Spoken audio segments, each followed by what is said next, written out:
Being a fan of the theme parks, and particularly Universal, also a lover of films, the whereabouts of props have always interested me.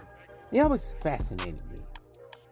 Heck, I made a whole video on the whereabouts of the Jaws animatronics that were used in the Jaws ride down in Universal Studios, Florida.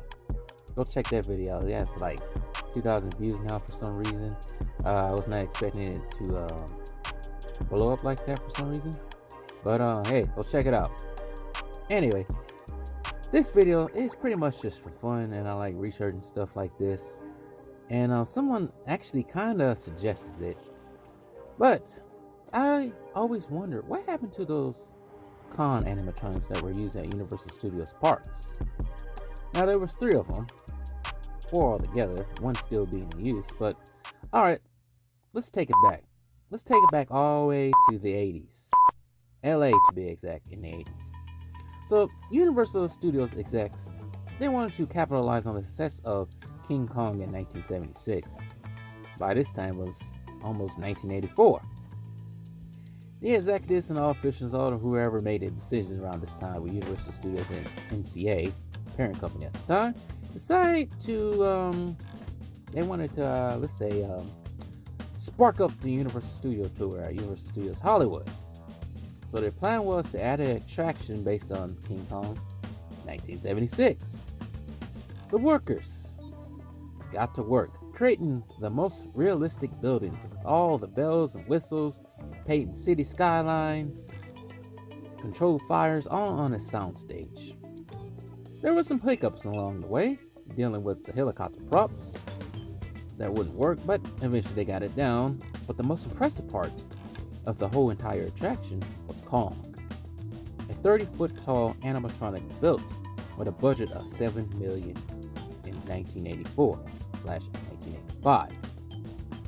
Who gave birth to this monstrosity of a machine? Well, it was Bob Gurr, famous for creating many animatronics at the land of Disney. The animatronic was the most complex at the time. It was also given banana breath and it can move in several different ways. By first-hand encounter, this animatronic was very impressive. I was very lucky to get to see it twice. But anyways, in 1986, the Kong Encounter, or King Kong Encounter, whatever you want to call it, was open. The plot? The studio tram will run into a soundstage made up to look like the Lower East Manhattan, but it was in chaos. But you also had a big-ass ape waiting to meet you. People went crazy and started making headlines.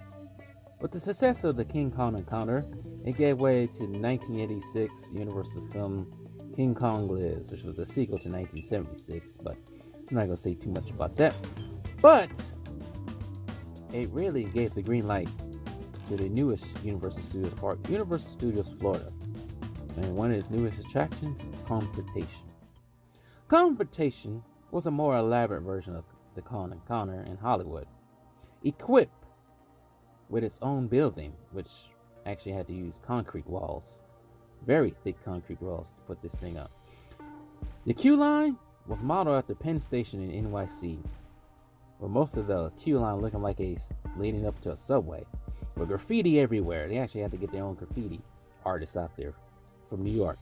Garbage cans everywhere to make the guests feel like they was in 1980s New York, or 70s, I think it was 80s. Television monitors lined the row, reporting on Kong's attack through New York. The only way to escape Kong's wrath was to get on a Roosevelt tram that was basically suspended over, I think it was on like 20 feet, 30 feet, I could be wrong. Along the way, the guests would meet Kong twice. Which wasn't impressive about this whole entire ride was 2 animatronic Kongs. One at street level, one at bridge level. With the street level weighing about around 17,000 pounds, up to 39 feet in length. Confrontation went on from 1990 to 2002. No one knows why it was closed. Could have been high maintenance and high staffing costs. Could have been haunted. Or was the building sinking due to the park being in Central Florida with its soft land? Well, most likely it was taken down because of high costs, and Universal likes to get out the old and bring in the new. I don't think it was anything to do with being haunted, and maybe it could have something to do with soft land. Who knows? We don't know. We're just speculating at this point. But the new thing that will replace Confrontation was, or is now, The Revenge of the Mummy, based on the Mummy franchise series of Brendan Fraser, which is still there. Even today, there's still remnants of Confrontation. If you look up, there's the suspended parts to the tram. They held the tram. Basically, the track.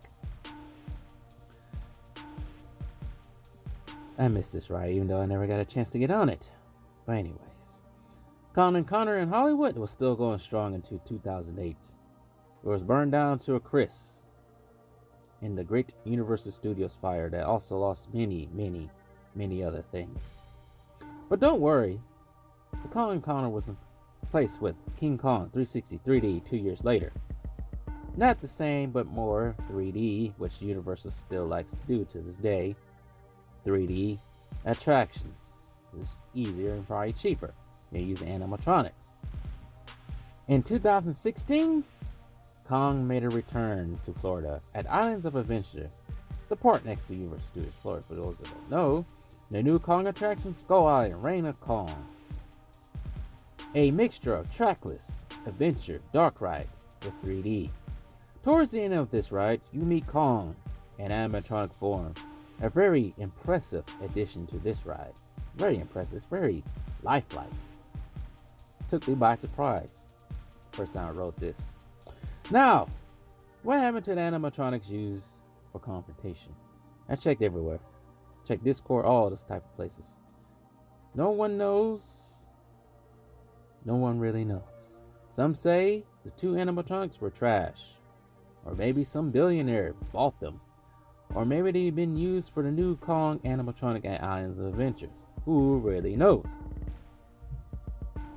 I doubt they really use those. You gotta think, 2002, 2016, it's a lot of years in between that. And I highly doubt those things even lasted that long in some type of storage. It's the same thing they said with the T-Rex and Spinosaurus that was used in Jurassic Park 3. But as we all know, what happened to the animatronic in Hollywood, it burned down to ashes in the wind. But it's sad to see all three of them go bye-bye. Well, like I said again, I never got to see the Confrontation ones. But I do have to say, just by looking at videos and everything, they were very impressive feats of technology. I do have to say that.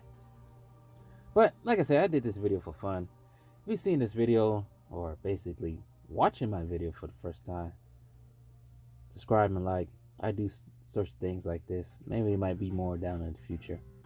But catch that Jaws one. I also have one with the Back to the Future DeLoreans too, if you can find that.